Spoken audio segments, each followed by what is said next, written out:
Well, I'm walking along the waterway to White Oak Railway, which used to go straight through there and what is now Dumbluke Creek Road. So, yeah, I remember when Dumbluke Creek Road was just a dirt road. Now it's paved. Of course, growing up, I didn't know that was the railroad right away. I think I was probably a teenager at the time I realized, or maybe a little longer. Actually, I might have been right after around the time I first moved out my own. Because for some reason, when the rail line come through here, I used to think that the railroad right away ended over here by the mine, but then I found out through Coal Camps USA that it went a lot farther than I realized. I didn't know that right away went all the way to Oswald, halfway to Beckley. I knew the one down there did, was just the Glen Zinc and Eastern. Of course, straight back behind the kill site Free Will Baptist, so that's why I got the sucks at. That line is still there and the rail yard is still there. But built in the, well, this stretch didn't reach Mount Hope until 1905, but built in the late 1800s, like 1890s, I think. The Bretts line came up Dumbluke Creek, and then in Glen Zinc, it went through Scarborough and Whipple and up that way. And then a little bit later, they built up this way, because it's the canal, and it's the, sorry, I got my little tongue tangled there. It was the Glen Zinc and Eastern that made reach Mount Hope first, probably around, probably 1890 or so.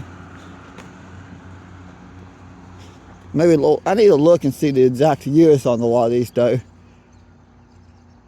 But I actually remember when they removed the road here, the railroad crossing was still here, the ties were, but not the rails. Growing up, I always wondered, everybody wondered why there's a random hump of the road. You literally, right here, the road would go up and down. I don't think it went up more than a foot, it's just a random hump in the road.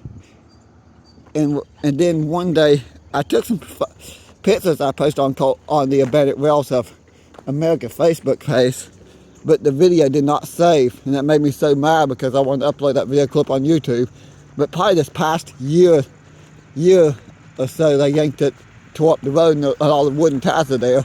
Apparently, whoever removed the rail line just put the road over top of the ties. But there is an old photo on Coal Camps USA, I think that shows the railroad crossing here in the town down there. I think I might have a copy of that photo in the book. But this is now South Mill Lane. I remember when the apartment building was there.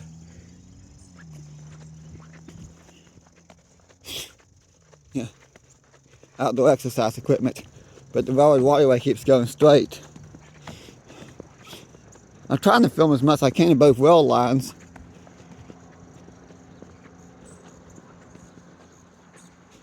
Of course, I'm also trying to figure out what's order to upload a lot of these videos. I want to make this part 1, and down the road here part 2, and then in then from just outside Mount Hope to Glen Zinc to Scarborough and Whipple part maybe 3 and 4. Honestly, maybe I have to make the area for Thurman part 1. I don't know what order I upload these videos. Basically, I want to start in Mount Hope and walk. Actually, let's do it this order. Start here in Mount Hope and walk my way down towards Thurman.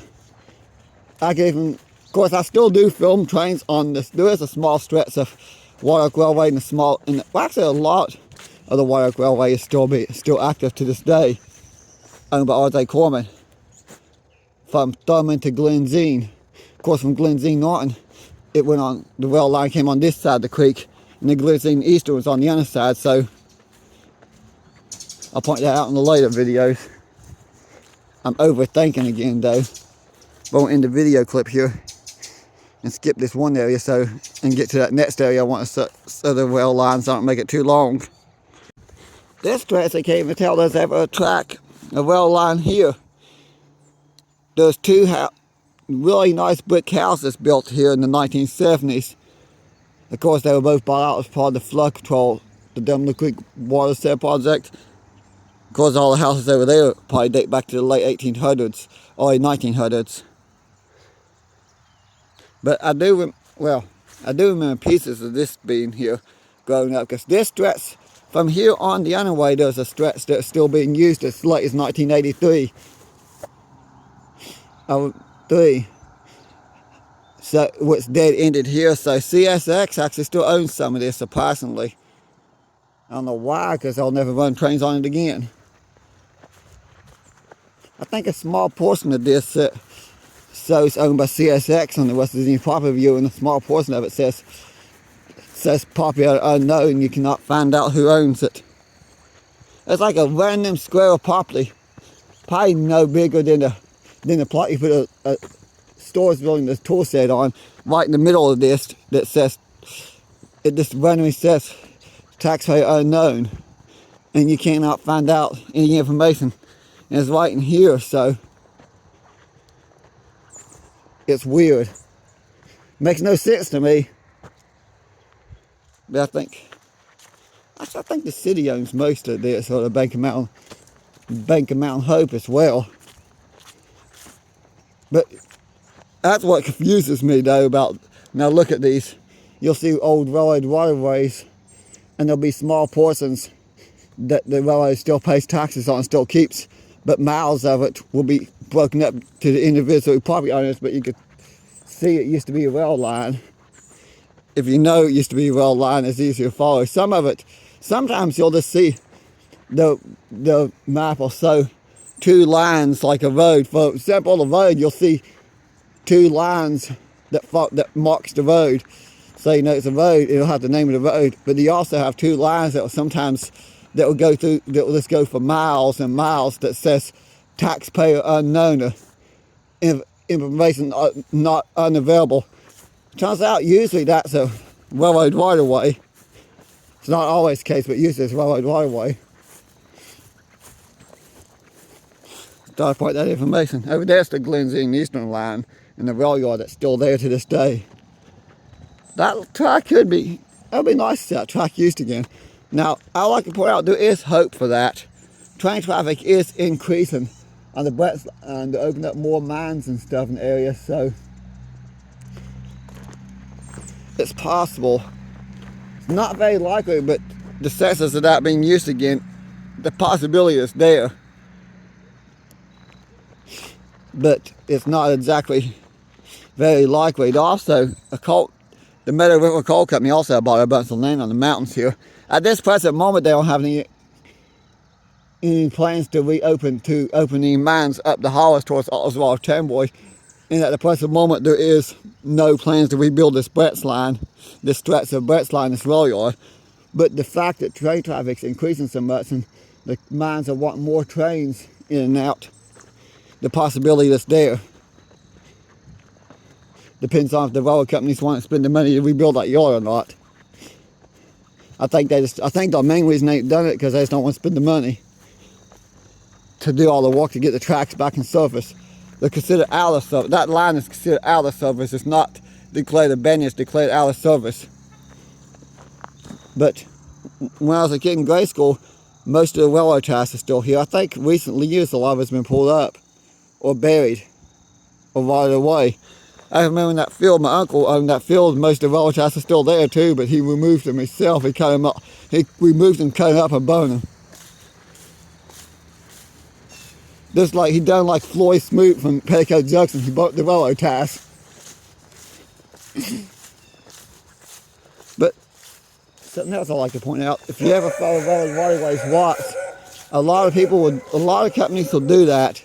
They'll remove the steel rails and leave miles of this wooden ties to rot away. I think in the UK they call them sleepers. Here we call them ties.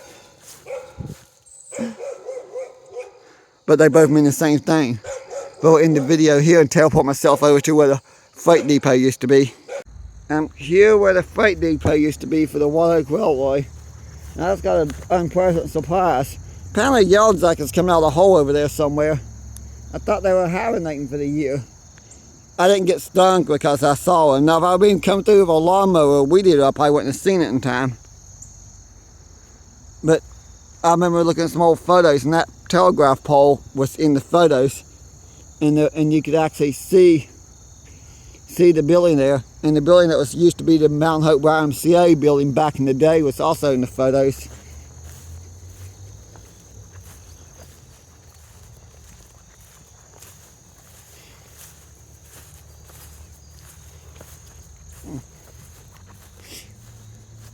That's the apartment complex in Midtown.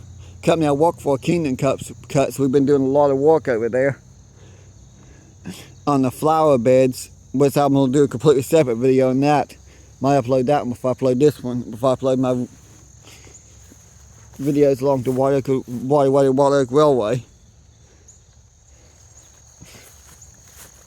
It's kind of odd setup if you think about it, the way that this, it's not the way the lines was built, it's just the way the railroad company's done with the lines. For example, from Thurman to Glenzine, is still, White Oak Railway is still active. From Glenzine to Mount Hope to probably right behind the fire department, the trains run on the Glenzine Eastern, and then behind the fire department they go back on the White Oak Railway. Because I'll point out how that happened and why that happened. And part of it in my part 3 and part 4 videos, I'll explain more in detail how that came to be with the setup, the way the lines are doing when they were abandoned and removing a lot. But this building here, that's actually a photo. I don't know if it's in that book or not. I got it at home, I had to go look and see, but this, you see this building in the photo, you see the freight depot and the passenger train, and a bunch of people standing in front of the passenger train. So it'd be interesting to see if I can find that photo.